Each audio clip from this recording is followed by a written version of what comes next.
YouTube, hey there, it's Casey Dimon here at TaxSaleAcademy.com. Thank you so much for joining me on this episode of the Tax Sale Podcast. If you enjoy listening to podcasts, make sure you check us out. There's a link down below which will take you to TaxSalePodcast.com where you can download us on your favorite podcasting platform and you can listen on the go. But if you prefer to watch me right here on YouTube, that's perfect. Just let me know. Click that thumbs up button and don't forget to subscribe to this channel. That way you don't miss out on future tax sale training videos. Let's go ahead and switch on over and record the audio podcast right now. Welcome to the Tax Sale Podcast, where tax sale investing is made easy. My name is Casey Dimon. I'm a tax sale veteran. I'm the leading tax sale expert. I'm the author of the Tax Sale Playbook, founder of the Tax Sale Academy, and I am your host right here on the Tax Sale Podcast. Thank you so much for joining me on today's podcast episode. This is a completely free podcast and is brought to you through and because of the Tax Sale Academy. If you're looking to learn more about investing in tax-defaulted real estate, just head on over to TaxSaleAcademy.com. Again, that's TaxSaleAcademy.com. All right, on today's podcast episode, we'll be discussing a few red flags when it comes to researching tax-defaulted real estate.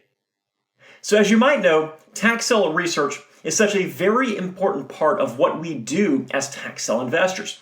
If you're new to this business, picture this. Somebody says, I've got a property that I want to sell you. Here's the legal description, and here is the parcel number. So you take a look at the legal description, and it's a bunch of abbreviations, numbers, and directions that doesn't make a whole lot of sense. Then you look at the parcel number, and it looks like a phone number, except there's a few extra digits and maybe even some letters thrown in there. In many cases, that's all we tell you. There's your information. Good luck. Do you want to buy this property or not? In other cases, they will provide additional information for us. Here's an address, but I don't guarantee it's the address to the property that I'm selling, so you might want to check that out. Or here's a photo, but I don't guarantee it's a photo of the actual property that we're selling. You might want to check that out too. In fact, there's a good chance that photo was taken by a third party that we contracted with. And by the way, we are only going to sell you what we own, and we're not sure what we own. We might not have full ownership of this property.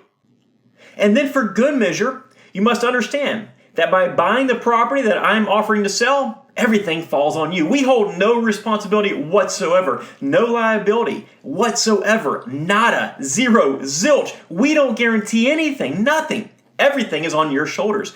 Good luck with that, right? That's tax defaulted real estate. If you saw that advertisement anywhere else, you'd probably just laugh.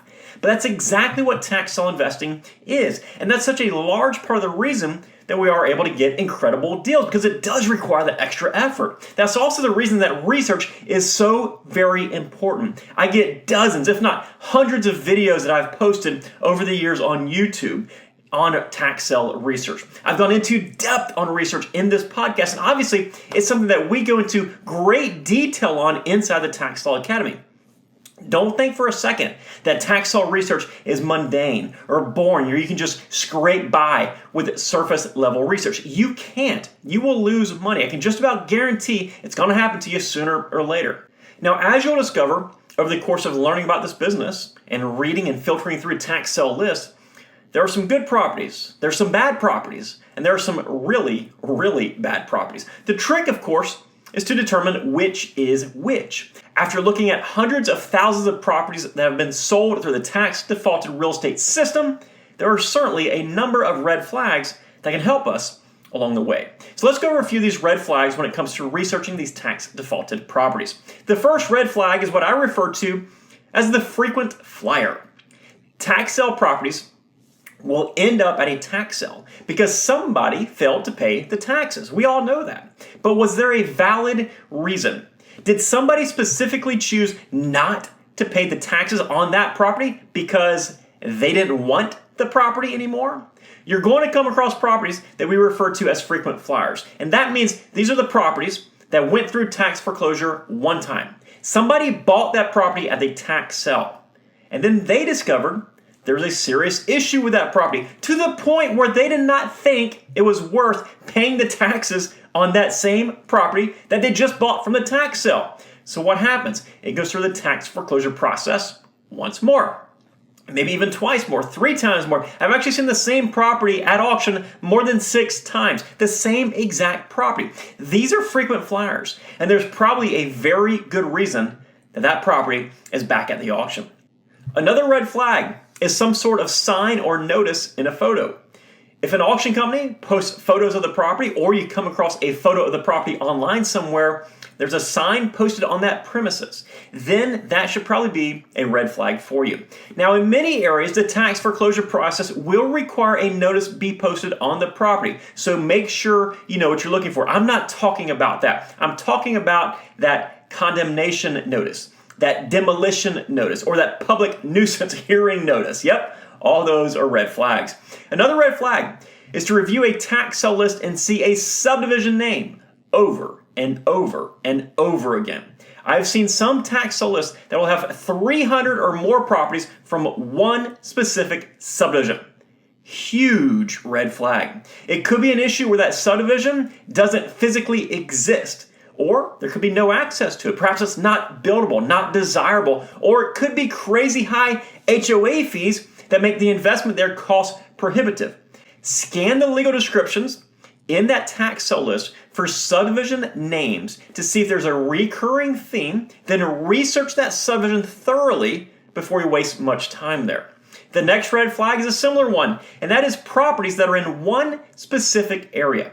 If you continue to see the same street names, the same sections of town, or other geographically similar clues, that should be a huge red flag.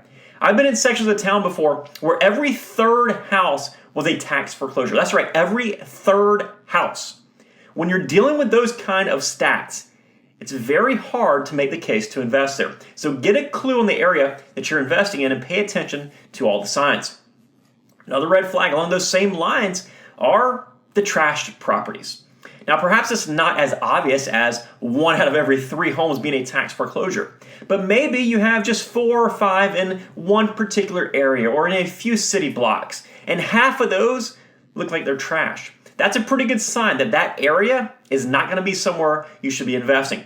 I remember seeing a photo of a trashed out house and thinking, maybe it's just this house. Maybe it just had some bad tenants or, just a bad situation around this house. So I took a ride through that area. That area was completely unknown to me. It was many, many states away from me.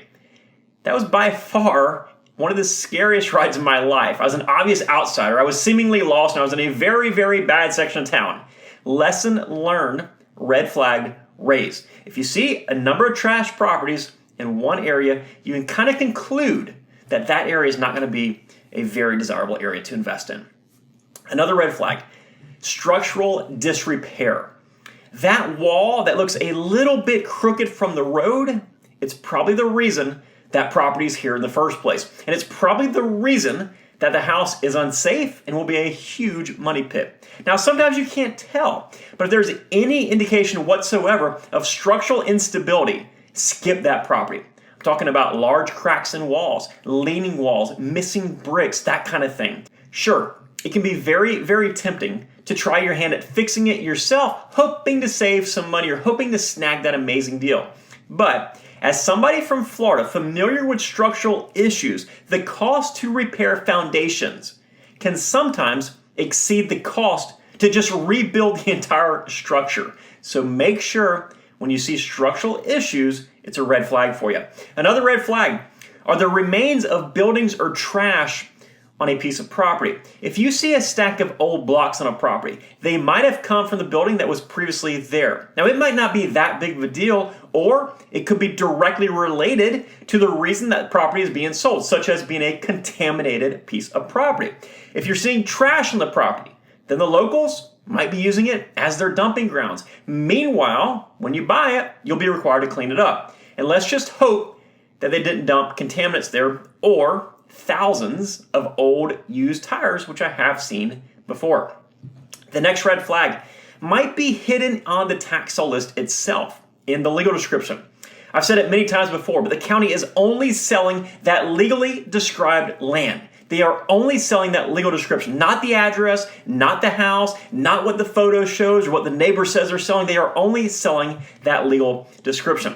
If we take the case of a Florida man who recently paid $9,000 for what he thought was a nice villa, and he only ended up buying a 1-foot strip of land, you always have to remember a story like that so you don't make that same mistake. This was very, very obvious when you looked at the legal description.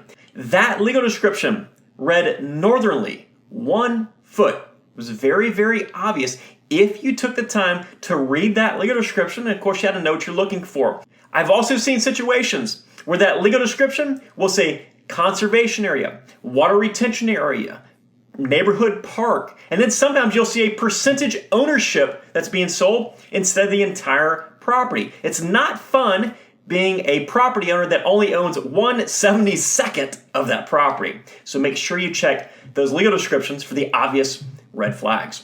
Another red flag is going to be the odd results on a GIS system. Now, I'm not going to go into details about GIS on today's episode, but in short, you can use GIS to see approximate boundary lines and the shapes and whatnot of properties.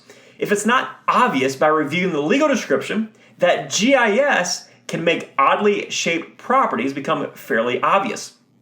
That 10-acre property that you're looking at, it's not so desirable when you realize it's a 1-foot wide easement that stretches 435,600 feet. 10 acres, but it's completely useless. And one last red flag for today are crazy low opening bid amounts. Now, obviously, there are ways to get extremely cheap properties through the tax foreclosure system. I've discussed them before. But if you're looking at a standard tax sale auction list and the opening bid is made up the back due taxes, interest, and fees, and it's nominal, like very, very nominal, like $20, then there might be an issue. We have to remember that the taxes are going to be based on the tax assessed value of that property. A $1 million house is not going to have a $3 tax bill and a $3 opening bid. So if the opening bid is $3, you can probably guarantee it's going to be a junk property, especially when you consider there's a couple years of back due taxes included in that, interest, and penalties. So take that into consideration. Also have to think about it could be a nice looking piece of property that might not be buildable. It might be a greenway conservation area or something like that. So the county puts a nominal tax assessed value, and in turn you get that crazy low opening bid amount. So look at it deeply before proceeding. So there are a few different red flags that I look for when I'm researching a tax sale list. Most of these are very surface level type things you can discover within seconds of starting your research. Now, obviously, once these red flags jump out at you, you can skip that property. But if they don't jump out at you, that's the time you need to go deeper and deeper and do the proper and thorough amount of research on the properties you're thinking about buying. Take the time to learn how to research and continue to develop that skill, and it'll become much easier for you. You'll get much more efficient and more accurate. And of course, the end result is going to be more money in your pocket. I truly hope that you enjoyed this week's podcast episode. As a reminder, we do this podcast completely free, and in exchange, we'd be so appreciative if you take just a few seconds out of your day to leave us some positive feedback on whatever podcasting platform you're listening to us on today. And if we can be of any help at all on your quest for tax sale success, there's a bunch of links in today's show notes, including one to our primary site, which is taxsaleacademy.com, and all those links will help you get started. Thank you so much for listening today. Take care and make it a successful day. See you next time.